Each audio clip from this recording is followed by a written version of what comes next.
I was watching the little blue dot move across my phone screen when my mother-in-law walked back into my kitchen and asked me if I wanted more coffee. I said yes. I smiled.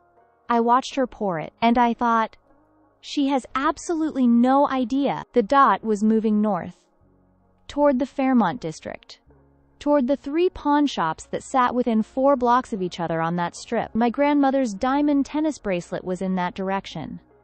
My pearl earrings from my wedding day. My emerald brooch that had been in my family for 40 years. 8 other pieces. All of them gone from my closet sometime between midnight and 6 that morning. All of them now moving through the city, in what I was almost certain was my father-in-law's car. And Diane, my mother-in-law, was standing in my kitchen refilling my coffee cup like it was a perfectly normal Sunday morning. I took a sip. I said thank you. I did not look at my phone again until she turned back to the stove. My name is Serena Voss. I'm 28 years old. I'm a certified jewelry appraiser and insurance documentation specialist based in Toronto. My entire job is knowing how to verify, protect, and track the value of personal property. I say that now so you understand. Taking from me was never going to work the way they thought it would. They had no idea who they were dealing with. If you're new here, subscribe before this story ends. You will not want to miss what happens next. Now let me tell you how we got here. Marcus's parents had been staying with us for 11 days when the jewelry disappeared. They showed up on a Friday night with 4 suitcases and the specific energy of people who had already decided they were going to be comfortable. Robert helped himself to Marcus's whiskey before he even took his coat off. Diane rearranged my throw pillows within the first hour. By Saturday morning, she was commenting on the guest bathroom and asking if we had better towels somewhere. Marcus laughed. He always laughed. That was the thing about my husband and his parents. They made him smaller without even trying. A confident, direct man I had married would quietly disappear whenever they were in the room, replaced by this softer, apologetic version of himself who said, "Of course," and "No problem," and "Whatever you need." Like it cost him nothing. It cost me. But that's a different story. The financial pressure started around day 3. I wasn't supposed to hear it. I had come back downstairs for water, and the kitchen light was still on, and Robert was talking to Marcus in that low, careful voice men use when they're asking for something they know they shouldn't. I caught phrases like, "just to get through this month," and "it's not a large amount," and "we wouldn't come to you if we had any other option." Marcus's voice was too quiet to make out, but his face the next morning told me everything. Tight jaw, distracted eyes, a kiss on my cheek that landed somewhere far away from me. I asked if everything was okay. He said his parents were going through some stuff. He said it was fine. I didn't push. I just started paying attention. And once I started paying attention, I couldn't stop noticing things. The way Diane would drift toward my closet hallway when she thought I was busy. The way she picked up my things, my perfume, my hand cream, a little dish on my dresser, turned them over, checked the brands, set them back down in slightly wrong positions. The way Robert asked me, completely casually over eggs one morning, how my little jewelry hobby was going. The way they both went quiet when Marcus left the room during certain conversations. Something was being planned. I didn't know the shape of it yet, but I felt it. I am not someone who ignores that feeling. I never have been. Part of it is my job. I spend my days looking at things closely, noticing the details that don't quite add up, finding the inconsistencies between what something appears to be and what it actually is. Part of it is just who I am. Marcus calls it very Serena. His parents, I think, mistook it for obliviousness. That was their first mistake. The night before the jewelry disappeared, I had this strange, restless energy I couldn't shake. I couldn't sleep. I lay there next to Marcus, listening to the house breathe and thinking about nothing specific, just feeling unsettled. Around midnight, I got up, went to the closet, took my velvet pouch off the shelf, and sat at my desk with it. I didn't open it. I just held it for a moment and then set it down and logged into my registry platform. Everything was documented. Every piece. Photographs, serial numbers, provenance records, appraisal certificates. The tennis bracelet had 4 separate certificates and a chain of ownership going back to 1987. The emerald brooch had even more than that, and sewn into the lining of the velvet pouch, and into the small cloth bags inside it, were GPS microtags, no bigger than a shirt button. Something I had started doing 2 years ago, after a colleague had her home broken into and lost everything with no way to trace it. Marcus had teased me about it when I first set the system up. Called it paranoid. Said I was the only person he knew who GPS tagged her own earrings. I smiled alone in the dark, thinking about that. I put the pouch back. I went to bed. I told myself I was overthinking. 6 hours later, I woke up and opened my eyes, and something felt wrong before I even moved. I don't know how to explain that feeling except to say my body knew before my brain did. I got up. I walked to the closet. I stood in front of the shelf. The pouch was gone. I stood there for 10 full seconds, not moving. Then I picked up my phone and opened the tracker app. And that little blue dot was already moving north, already halfway to Fairmont, already heading toward those pawn shops, like the whole thing had been planned out in advance. And that's when Diane called from the kitchen asking if I wanted coffee. I walked down those stairs. I sat at my counter. I watched her move around my kitchen with this relaxed, easy confidence, and I understood in that moment exactly what had been happening for 11 days. The soft financial pressure on Marcus, the careful comments, the way she had studied my things, the way Robert had asked about my jewelry so casually. They had looked at our home, at my collection, at what they assumed was just a pretty hobby. And they had made a decision. They had no idea that every single piece was registered, photographed, insured, and actively transmitting its location. They had no idea that I had already started making calls in my head before I even reached the bottom of the stairs. They had no idea that walking into those pawn shops was going to be the worst thing they ever did. I took a sip of my coffee. I said it was perfect. I asked her how she slept. She said wonderfully. Best sleep she'd had in weeks. I smiled and said I was glad, and I thought, enjoy it, because everything is about to change. Robert left the house at 9:47. I know the exact time, because I was watching. I had positioned myself near the front window under the pretense of watering the plant on the sill, a plant I had not watered in 3 weeks and was definitely not thinking about right now. I watched him back the car out slowly, carefully, like a man trying very hard not to look like he was in a hurry. He was wearing his good jacket, the one he only wore when he was trying to make a serious impression somewhere. My phone showed the dot moving. I tracked every turn. Diane stayed. That was part of it, I realized. She was the distraction. Keep Serena company. Keep things normal. I'm sure the morning felt like any other morning. While Robert drove across the city with 9 pieces of stolen jewelry, and walked into a pawn shop like it was his right. I have to give them credit for the basic structure of the plan. It wasn't stupid, it just had one catastrophic flaw, which was me. We sat together in the living room. Diane had made herself fully at home. Feet tucked under her on my couch, flipping through a magazine she'd found on my coffee table, occasionally making small comments about articles she was reading. She seemed relaxed. Genuinely relaxed. And that told me something important. She wasn't nervous because she didn't think there was anything to be nervous about. She thought this was already done. You're quiet this morning, she said without looking up. Just tired, I said. Didn't sleep great. She made a sympathetic sound. You work too hard, Serena. You always have. Marcus worries about you, you know. I looked at her. Does he? He does. We all do. You carry so much. She turned a page. It's good to have family around at times like this. People who actually care. I held that sentence in my mind and turned it over slowly. People who actually care. It was so carefully constructed. The implication that I was stressed, that I needed support, that they were here for me. Building a narrative in real time just in case she needed it later. Just in case the question ever came up of why they had been in our home for nearly 2 weeks. That means a lot, I said. And I meant it in a completely different way than she understood. My phone buzzed. A notification from the tracking app. The dot had stopped moving.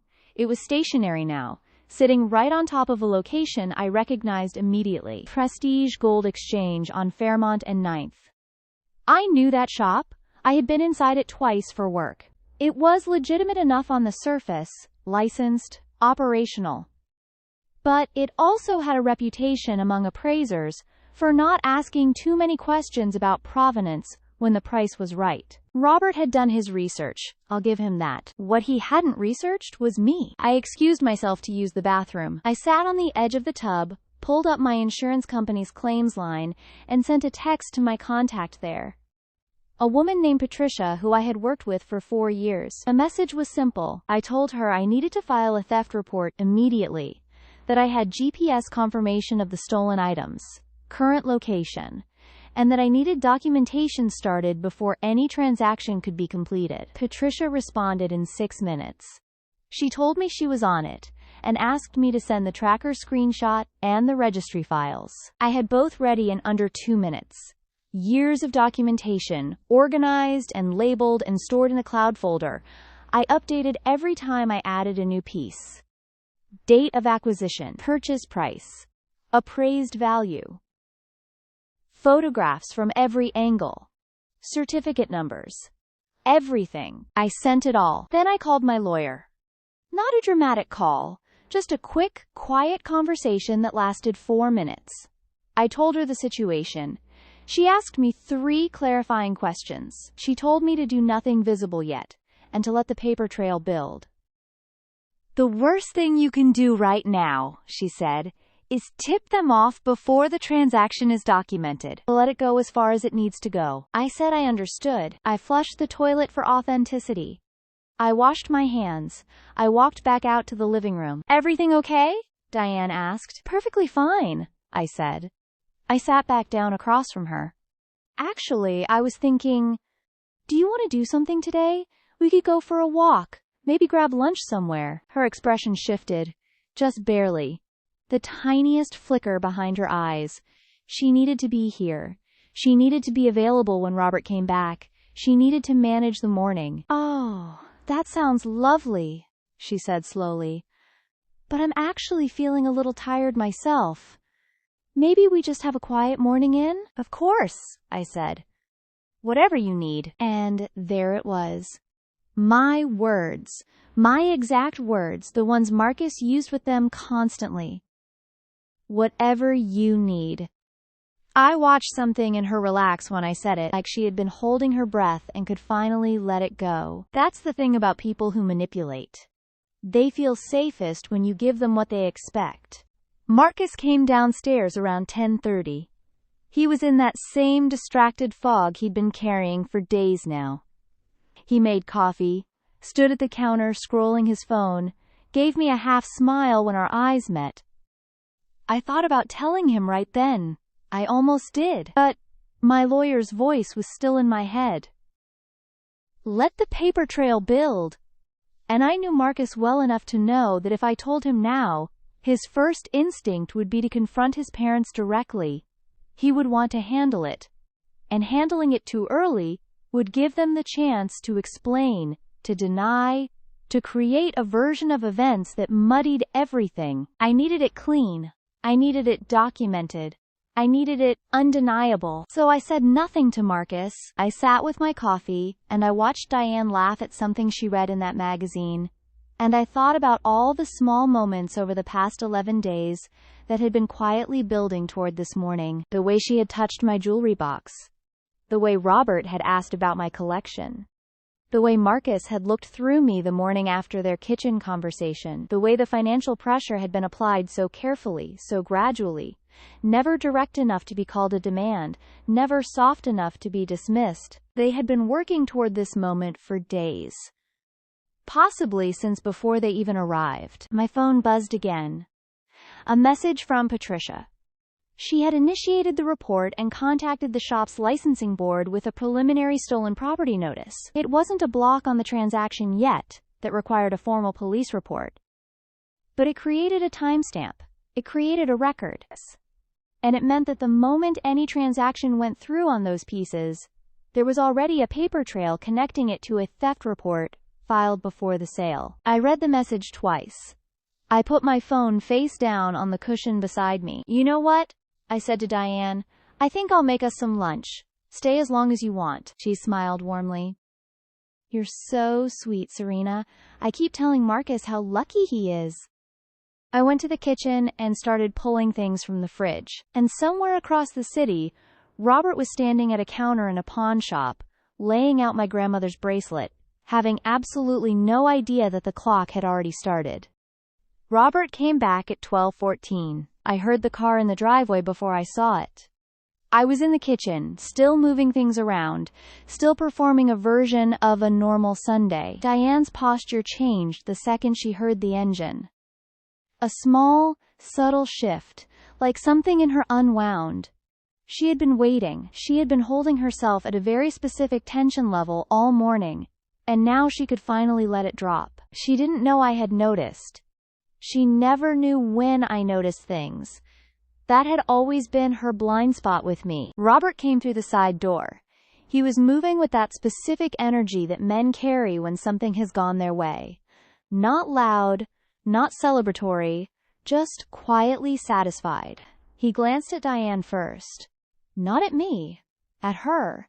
And something passed between them in that glance that confirmed everything. A small nod. A settled expression. A look of two people who had just executed the first part of a plan they thought was foolproof. "How's the morning been?" he said, casual as anything, pulling off his jacket. "Quiet," I said. "Diane and I were just keeping each other company." "Good, good." He went to the fridge, helped himself to the orange juice. "You make plans for the afternoon?" "Nothing specific," I said. "You?" "Probably just rest," he said. "Tired from the drive." I nodded slowly. The drive. He said it so naturally. Built it right into the sentence like it was the most ordinary thing. Tired from the drive. Not which drive. Not where he'd been. Just the drive. As if it explained itself. As if I wouldn't think to question it. "Long drive?" I asked. "Long enough," he said. And he smiled at me. And I smiled back. That evening, Marcus's mood shifted. Not dramatically, just in the specific way it did when something was weighing on him that he didn't know how to bring up. He was quieter than usual at dinner. He kept glancing at his father. Once, when Robert made a comment about the food, Marcus laughed in this slightly too loud way that told me the laugh wasn't real. He was performing ease. They all were. I was the only one at that table who wasn't performing anything. After dinner, I went upstairs to work.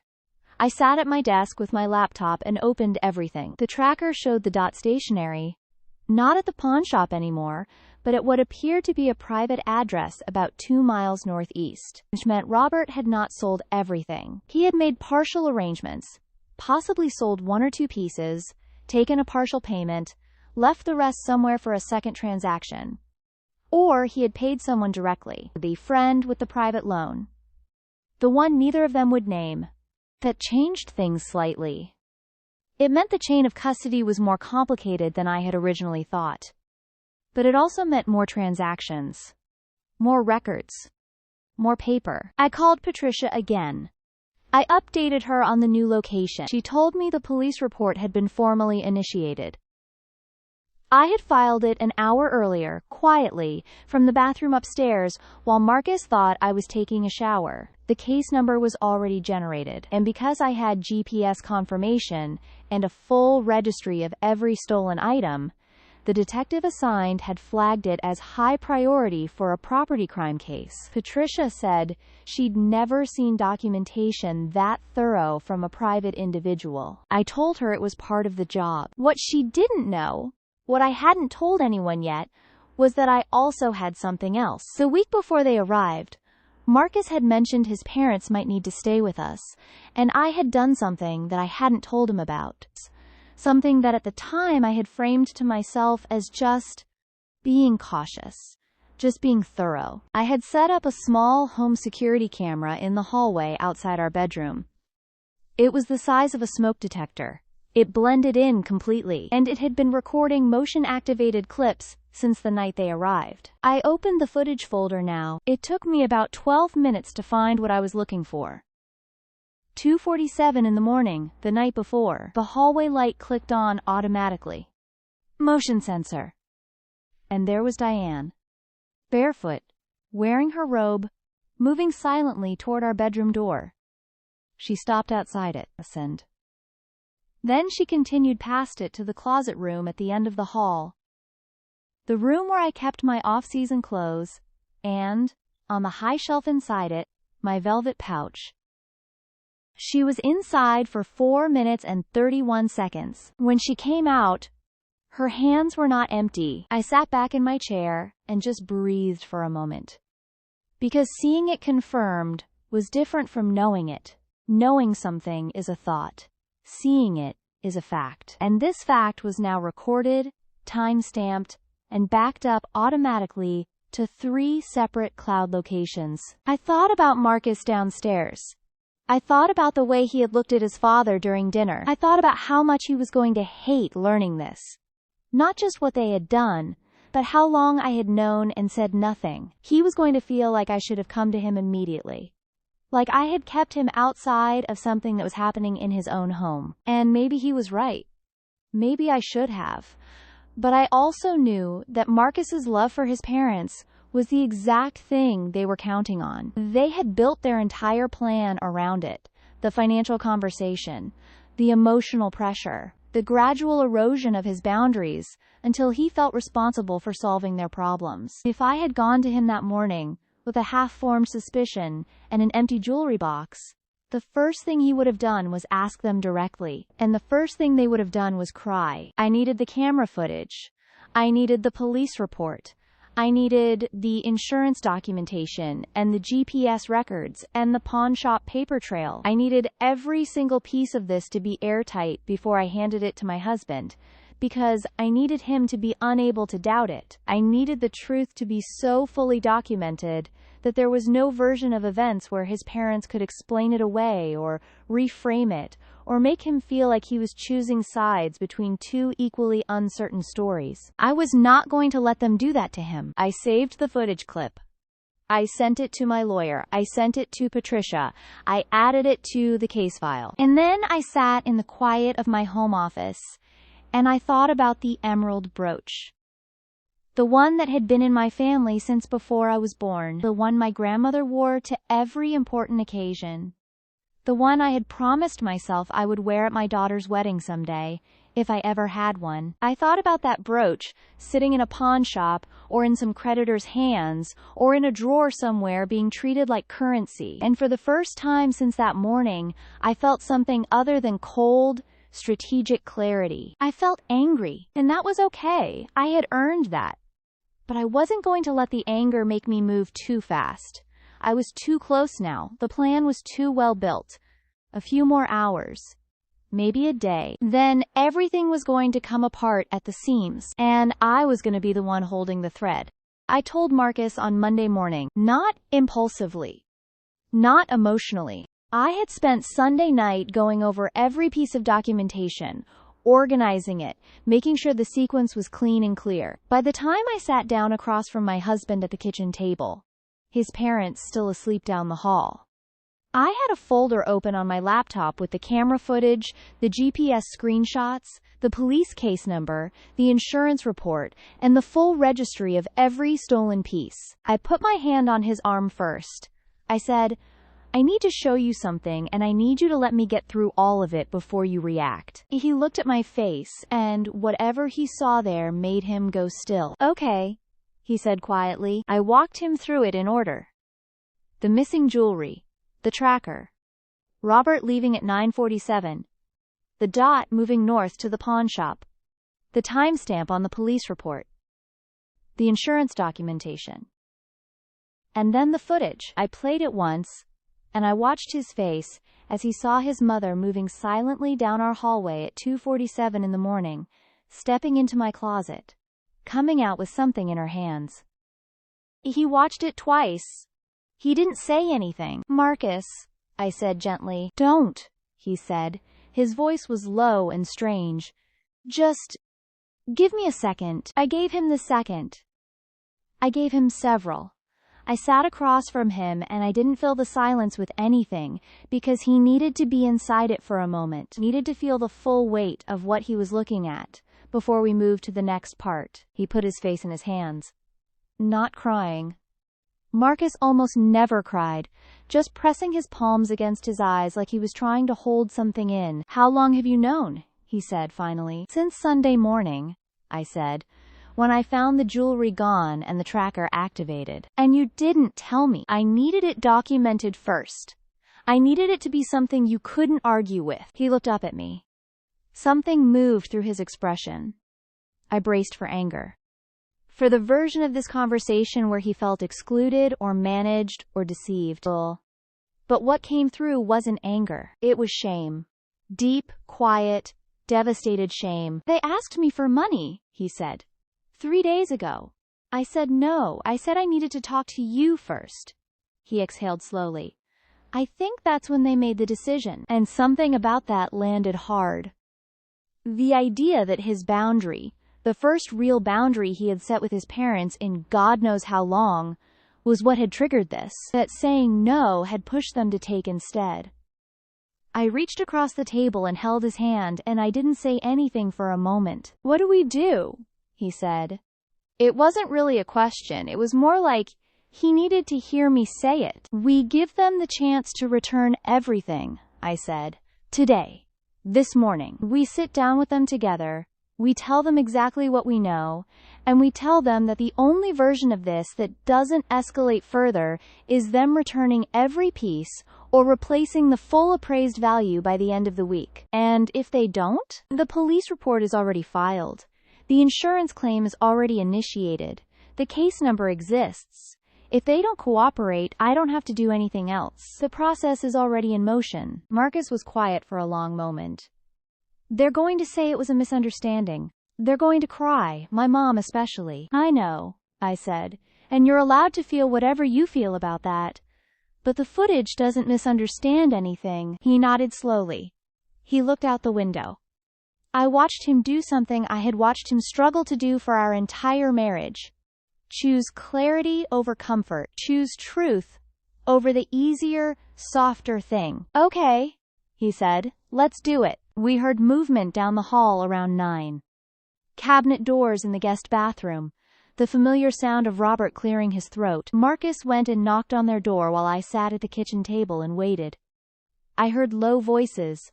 I heard Diane say, "Of course, give us a minute." 5 minutes later, they came to the kitchen together. They sat down across from us. Robert's expression was carefully constructed, warm, a little tired, performing normalcy.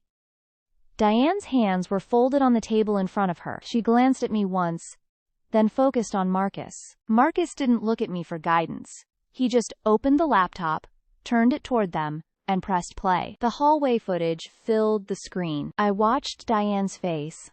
Watched the exact moment she recognized herself on that screen. Watched the warmth drain out of her expression, and something cold and calculating replace it so fast, I almost missed the transition.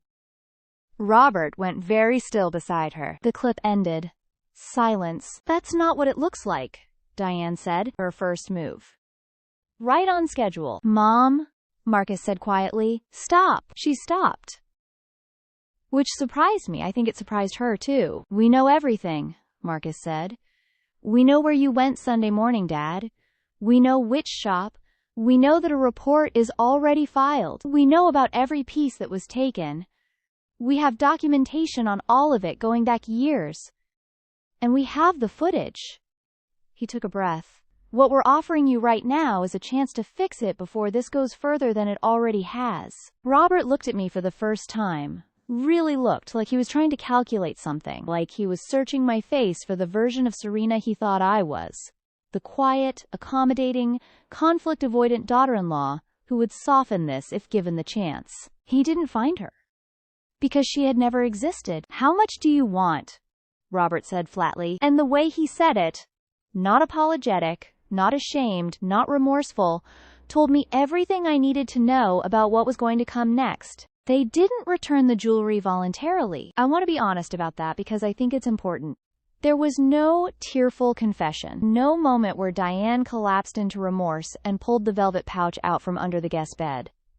Robert sat at my kitchen table and negotiated like he was in a boardroom, like this was a business transaction that had gone sideways and needed to be restructured. He offered a partial repayment, a timeline. He used the phrase, good faith gesture, 3 times in under 4 minutes. Diane cried. I had expected that. Marcus had expected that. And Marcus, and this is the part that made me fall more in love with him than I ever had, did not soften. He sat across from his mother while she cried, and he said, Mom, it doesn't change what happened. Robert's partial offer was $1,400. The total appraised value of what was taken was just over $34,000. I let him finish making the offer. I let the full silence settle after he said the number. Then I looked at him calmly and said, The insurance company has already been notified. Case number is filed with the police. The shop you visited on Sunday has received a stolen property notice linked to every piece by serial number. Anything sold from that visit is flagged in the system. The next step is not mine to take. It's already been taken. Robert's expression didn't crack, but something shifted in his eyes. We're family, he said. Yes, I said, and family doesn't do what you did. Diane looked at Marcus. We were desperate. You have to understand. I do understand, Marcus said, and it still doesn't make it okay. They left that afternoon, not because we asked them to leave in those words, but because Marcus made very clear, in a quiet and final way, that there was nothing more to discuss in our home. Robert carried the suitcases. Diane moved through the house slowly, like she was hoping someone would stop her. No one did. The investigation moved quickly after that. The detective on the case was efficient and thorough, helped significantly by the fact that my documentation was essentially pre-packaged for them. Every piece identified by serial number, every certificate on file, GPS records showing the chain of movement, the camera footage establishing theft from the property, and Robert's visit to the pawn shop corroborated by the shop's own transaction records once the stolen property notice had been filed. 3 pieces had been sold. The tennis bracelet was one of them. The shop owner, faced with a documented stolen property claim and a licensing board inquiry, cooperated fully. The buyer was traced, and the bracelet was recovered through the insurance process. I received the full appraised replacement value within 6 weeks, which I used to have the piece professionally replaced with an identical commission from a jeweler I trusted. The remaining 6 pieces were recovered from the address the GPS tracker had led me to. The creditor Robert had been trying to pay off. That situation became complicated briefly because the man claimed he had received the jewelry as voluntary collateral. The police and my lawyer dealt with that. It did not go in his favor. Robert and Diane faced formal theft charges. I want to be honest about what that process looked like, because it wasn't clean, and it wasn't satisfying in the way that people might imagine. There were lawyers involved. There were family members I had never met, calling Marcus to ask him to intervene, to ask me to drop the report, to tell us that we were destroying the family. Marcus changed his number for 3 weeks. I watched him go through something I don't have a good word for. Not grief exactly, but something close to it. The quiet loss of the idea of his parents that he had been carrying his whole life. I sat with him through all of it. I didn't rush him. I didn't tell him how to feel, and he never once asked me to make the charges go away. The legal process resulted in a plea agreement. Restitution was ordered. I won't go into every detail because some of it is still ongoing. But the financial outcome was in our favor, and more importantly, the record exists. Permanently. Documented. Real. Marcus and I talked a lot during those months. Not just about his parents. About everything. About how long his boundaries with them had been eroding. About how much quiet weight he had been carrying without realizing it.